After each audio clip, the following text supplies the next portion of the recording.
এই যে দেখেন গাইস, আজকে কি দিয়ে আমি খাইতেছি দেখেন। এই যে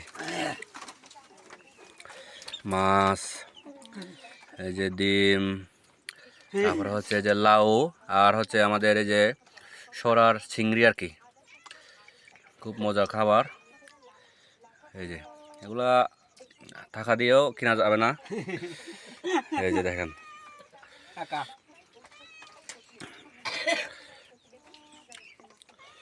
এই যে